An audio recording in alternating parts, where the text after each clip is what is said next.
Welcome to Muskan boutique. आज हम अपने तीसरे लेक्चर में सीखेंगे किस तरह से आपको मेजरमेंट लेकर आपको ड्राफ्टिंग करनी है। कल के लेक्चर में मैंने आपको सिखाया था किस तरह से आपको बॉडी से मेजरमेंट लेना है। तो हम एक झलक पहले अपने मेजरमेंट पे लगा लेते हैं।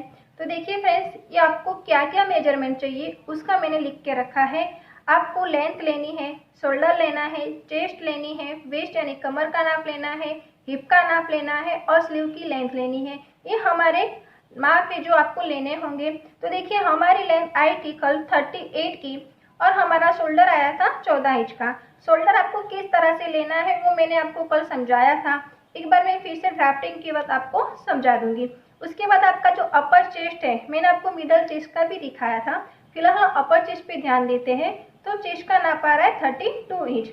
उसके बाद जो आपकी वेस्ट है यानी जो कमर है वो 28 इंच पे आ रही है। आपका जो हिप का नाप है वो 38 इंच है और हमारी जो स्लीव की लेंथ है वो 12 इंच है और उसकी गोलाई 10 इंच है। तो फ्रेंड्स, ये हमारा माप था। अब इसमें मैंने आपको बोला था कि कितना आपको प्लस करना है, कितना माइनस करना है। तो वो मैं आपको एक बार यहाँ पे समझा देती हूँ ताकि जब ड्राफ्टिंग के वक्त मैं आपको बताऊँ तो आपको कोई कन्फ्यूजन ना हो। तो फ्रेंड्स, जब भी आप लेंथ लेते हैं तो देखिए लेंथ आई है 38 इंच की, उसमें आपको 2 प्लस करना है यानी 40 इंच हो जाएगा। अब ये आपको होगा कि 2 प्लस क्यों करना है। तो फ्रेंड्स, जब आप ऊपर शोल्डर ज्वाइंट करोगे तो आधा इंच आपकी सिलाई में जाएगा और नीचे जो एक्स्ट्रा 1.5 इंच है वो पट्टी फोल्ड करने में जाएगा।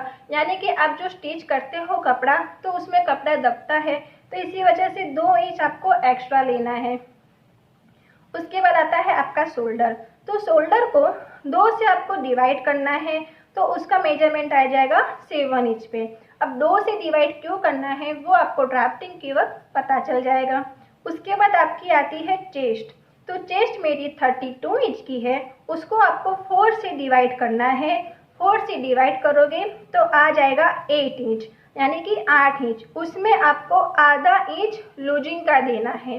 फ्रेंड्स, जब भी आप ड्रेस बना रहे हो तो आप जो भी मेजरमेंट लोगे उसमें आपको आधा इंच लूजिंग का देना है। तो आ जाएगा आपका 8.5 इंच का माप। उसके बाद जो आपकी कमर का नाप है वो है 28 इंच। उसको भी 4 से आपको डिवाइड करना है और 4 से डिवाइड करोगे तो 7 इंच आएगा। उसमें आधा इंच प्लस करोगे यानी 7.5 इंच। उसी तरह से आपको हिप को भी 4 से डिवाइड करना है और उसमें हाफ इंच का लूजिंग देना है। तो जो भी आपकी चेस्ट है, कमर है, हिप है, इन तीनों चीज को आप 4 से डिवाइड करोगे यानी कि उसका 4 भाग लोगे और उसमें आधा इंच आपको लूजिंग देना है। उसके बाद आपको मार्किंग करनी है। फिर उसके बाद आती है आपकी स्लीव। तो स्लीव की जो लेंथ है उसमें आपको 2 प्लस करना है क्योंकि जो आप फोल्ड करोगे उसमें चला जाएगा। और उसकी जो मोड़ी आती है वो है, उसको आप हाफ डिवाइड कर दोगे। अगर 10 की है तो 2 से डिवाइड करने पर 5 आता है। ये मैंने आपको इसलिए समझाया क्योंकि जब आप ड्राफ्टिंग करोगे उस वक्त मैं आपको समझाऊंगी तो आपको थोड़ा कन्फ्यूजन ना हो। तो फ्रेंड्स, ये हमारा नाप रेडी है। इसके बाद मैं आपको किस तरह से ड्राफ्टिंग करनी है वो आगे समझाती हूँ। तो देखिए, ये हमारी कुर्ती की ड्राफ्टिंग है। तो कुर्ती की ड्राफ्टिंग मैं अब आपको समझा रही हूँ आपको किस तरह से करनी है। सबसे पहले आपको एक पेपर लेना है। जब भी आप स्टार्टिंग करो तो आपके पास न्यूज़पेपर होंगे, उसी पे आपको ट्राई करना है। तो आप एक न्यूज़पेपर ले लो और उसको फोल्ड कर दो। ये समझो कि ये मेरी फोल्ड वाली हिस्सा है। मेरे पास प्लेन कागज है, आपको उसको फोल्ड करना है और उसके बाद ड्राफ्टिंग करनी है। ये मैंने सिंपल पे दिखाया है। आप एक न्यूज़पेपर ले लो और उसको आपको फोल्ड करना है। अगर न्यूज़पेपर नहीं है तो आपके पास कोई प्लेन पेपर है, कुछ भी हो आपको वो लेनी है। लेकिन फिलहाल आपको ड्राफ्टिंग की कोशिश करनी है। तो एक तरफ अपना फोल्ड वाला हिस्सा रहेगा और उस पर आपको सारा मेजरमेंट करना रहता है। तो सबसे पहले आती है हमारी जो लेंथ है। तो मैंने आपको मेजरमेंट ड्राफ्टिंग में बताया था आगे कि किस तरह से लेंथ हमें आपको 2 इंच प्लस करना है। जैसे 38 पे आप 2 करोगे तो 14 इंच हो जाएगा यानी कि 40 इंच की हमारी टोटल लेंथ लेनी है। तो आप जो भी कपड़ा वगैरह बनाते हो उस पर 40 इंच पे आपको मार्किंग करना रहता है। उसके बाद आपका दूसरा मेजरमेंट आता है आपका शोल्डर का। तो ये लेंथ लेने के बाद यहाँ से यहाँ तक आपको शोल्डर का मेजरमेंट लेना है। तो देखिए, हमारी शोल्डर थी 14 इंच की, उसको मैंने 2 से डिवाइड किया था, मैंने आपको समझाया हुआ है। तो वो 7 इंच आता है, यानी यहाँ से यहाँ का जो नाप आएगा वो 7 इंच आएगा। अब आपको मैंने बताया था कि 2 से डिवाइड क्यों करना है, क्योंकि ये कपड़ा है आपका फोल्ड है, उसको आप ओपन करोगे तो यानी 14 इंच हो जाएगा, इसी वजह से मैंने इसको 2 से डिवाइड किया है। तो ये हो गया आपका 7 इंच। यहाँ से आपको आर्म होल की लंबाई लेनी है 6.5 इंच। देखिए सबसे पहले हमने लेंथ ली, उसके बाद दूसरा मार्किंग यहाँ से यहाँ शोल्डर का करना है और फिर शोल्डर से यहाँ तीसरा मार्किंग 6.5 इंच पे करना है। अब आपके माइंड में आ रहा है कि 6.5 इंच हम क्यों लें, तो देखिए कुछ फिक्स माप होता है, जैसे कि नॉर्मल बॉडी है तो 6.5 इंच आपकी आर्म होल की लंबाई आती है, 32 इंच है, 34, ये आपका जो चेस्ट का नाप होता है वो आपको 6.5 इंच लेना है। अगर हेवी बॉडी है 36 है या 36 से ऊपर 38 है तो आपको 7 इंच लेना है, और अगर 14 इंच से ज़्यादा हेवी बॉडी है तो आपको 7.5 इंच लेना है। लेकिन नॉर्मल बॉडी के लिए 6.5 इंच इनफ होता है, तो आपको 6.5 इंच पे एक मार्किंग लगानी है। 6.5 इंच पे मार्किंग लगा के आपको एक बॉक्स तैयार कर लेना है। मैंने 6.5 पे मार्किंग लगा दी है, ठीक है। यहीं से आपको अपर चेस्ट का आपका नाप आता है। तो देखिए मैं आपको समझा तो शायद आपको कंफ्यूज हो रहा होगा।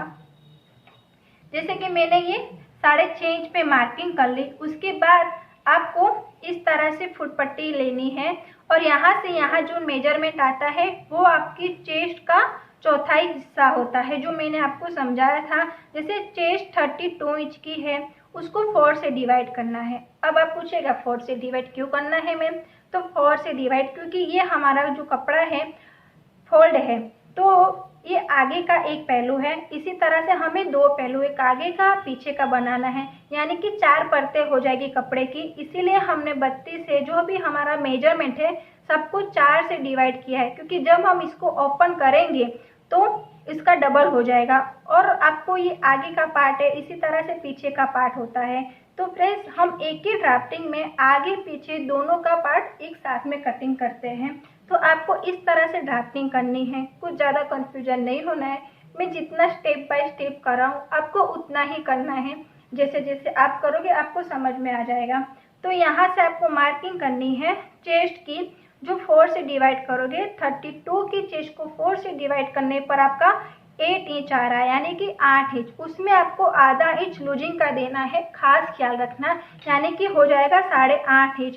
तो यहाँ से आप मार्किंग करोगे 8.5 इंच पे, यहाँ से यहाँ तक आपको 8.5 इंच पे एक मार्किंग करके रख देना है। इसके बाद यहाँ से जो नीचे की लेंथ आएगी कमर की, तो मैंने आपको मेजरमेंट में दिखा है कि कमर का नाप कहाँ से लेंगे, जहाँ आपकी एल्बो आती है, हाथ की एल्बो आती है, वो आपका कमर का लेंथ होता है।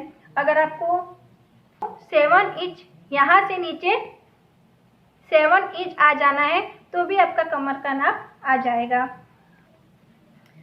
तो जो 7 इंच नीचे उतरने पर आपको कमर का नाप मिल रहा है, वहाँ से आपको ड्राफ्टिंग करनी है। देखिए इसी लाइन से आपको यहाँ तक कितना मेजरमेंट लेना है, तो आपकी वेस्ट यानी कि आपकी जो कमर आई है 28 इंच की, उसको 4 से डिवाइड किया, यानी कि 7 इंच आया, उसमें हाफ इंच लूजिंग का रखा, यानी कि 7.5 इंच। तो यहाँ से यहाँ तक आपको 7.5 इंच पे एक मार्किंग कर देनी है। मार्किंग करने के बाद देखिए इस तरह से आपको लाइन को जोड़ना है, जो आपका चेस्ट का और आपकी वेस्ट का जो मेजरमेंट आया है उसको क्रॉस में इस तरह से ड्रॉ कर लेना है। इसके बाद यहाँ से आपका हिप का नाप आता है, ये जो आपका हिप का नाप है। तो क्या करना है, हिप का भी मैंने आपको दिखाया था, जहाँ आपकी हथेली आती है हाथ की, वहाँ आपकी हिप आ जाती है। तो हिप को भी आपको क्या करना है, जो भी मेजरमेंट आया है, जैसे कि 38 है, उसको 4 से डिवाइड किया है और उसमें हाफ मैंने लूजिंग का दिया है, यानी कि 9.5 इंच आता है 38 का, और उसमें हाफ इंच लूजिंग देनी है, यानी कि 10 इंच पे आपको मार्किंग करनी है। तो यहाँ से यहाँ आपको 10 इंच पे एक मार्किंग करनी है। और उसके बाद ये जो कमर का था और ये जो हिस्सा था उसको भी इस तरह से आपको ड्रॉ करना है, यानी देखिए पूरा एक इस तरह से फिनिशिंग वाली लाइन बन जाएगी। उसके बाद आपका जो मेन लेंथ जहाँ तक है वहाँ तक आपको जितना, जैसे कि यहाँ 10 इंच आया है तो 10 इंच आपको यहाँ भी लेके एक सीधा आपको लाइन बना देना है। तो ये आपका हुआ पूरा बॉडी का मेजरमेंट से एक ड्राफ्टिंग हुई। तो पहले आपको ड्राफ्टिंग समझनी जरूरी है। आप जल्दबाजी मत कीजिएगा कि मैं आपको कपड़े पे कटिंग करवा दूं या पेपर पे कटिंग करवा दूं। जब तक आपको मेजरमेंट पूरी तरह से समझ में नहीं आएगा, उसकी ड्राफ्टिंग आपको समझ में नहीं आएगी, तब तक आप एक परफेक्ट कुर्ती नहीं बना सकते हो। अगर आपको इसमें कुछ भी कंफ्यूजन हुआ है तो आप मुझे कमेंट करके बता सकते हो कि मैम मुझे यहाँ पे कुछ कंफ्यूजन है। अब इसके बाद आपको क्या करना है, ये जो हमने आर्म होल की लंबाई ली थी तो हमें अब इसकी गोलाई देनी होती है। तो यहाँ से थोड़ा 1 इंच की दूरी पर, ये 1 इंच की दूरी पर आपको हल्की सी एक गोलाई देनी है। ये जो गोलाई आती है वो आपके पीछे वाले पार्ट की है, और उससे थोड़ा और अंदर एक और गोलाई देनी है, वो आती है आपके आगे वाले पार्ट की। जब भी आप कुर्ती, ब्लाउज कुछ भी बनाते हो तो जब हम आर्म होल में जो भी कटिंग होती है तो आगे वाला जो हिस्सा होता है वो थोड़ा अंदर होता है इस तरह से, और बाहर का हिस्सा इस तरह से होता है। अब इसकी एक वजह ये है कि मैम ऐसा क्यों होता है, तो आगे चेस्ट का भाग हमारा हेवी होने की वजह से हमें थोड़ा सा गोलाई ज़्यादा देनी पड़ती है आगे वाले हिस्से में, और पीछे वाले हिस्से में पीछे हमारा कुछ भी एकदम सिंपल सा होता है तो हल्की सी गोलाई देती है, लेकिन आगे चेस्ट की वजह से हमें हल्की सी गोलाई देनी पड़ती है। तो जब भी आप ब्लाउज बनाते हो, कुर्ती बनाते हो, कुछ भी बनाते हो, तो जब भी हम स्लीव बनाते हैं तो स्लीव में 2 चीज़ें याद रखनी होती है कि आगे वाली स्लीव का जो माप है उसमें गोलाई होती है और पीछे वाली स्लीव में इस तरह की गोलाई होती है। तो जब मैं आपको स्लीव कटिंग दिखाऊंगी तो उसका एक वीडियो स्पेशल रहेगा जिसमें स्लीव किस तरह से बनानी है, क्योंकि मान लो आपने ड्राफ्टिंग सब कुछ अच्छे से किया है लेकिन दिक्कत कहाँ आती है, स्लीव कटिंग की। अगर आपने स्लीव कटिंग अच्छे से नहीं की है तो जब भी आप अपनी कुर्ती, ब्लाउज कुछ भी बनाते हो तो आपने देखा होगा कि स्लीव में कुछ चुन्नटें आ जाती है, कहीं गुब्बारा खुल जाता है, कहीं कुछ फिनिशिंग नहीं आती, यानी जो परफेक्ट स्लीव आनी चाहिए वो नहीं आती है।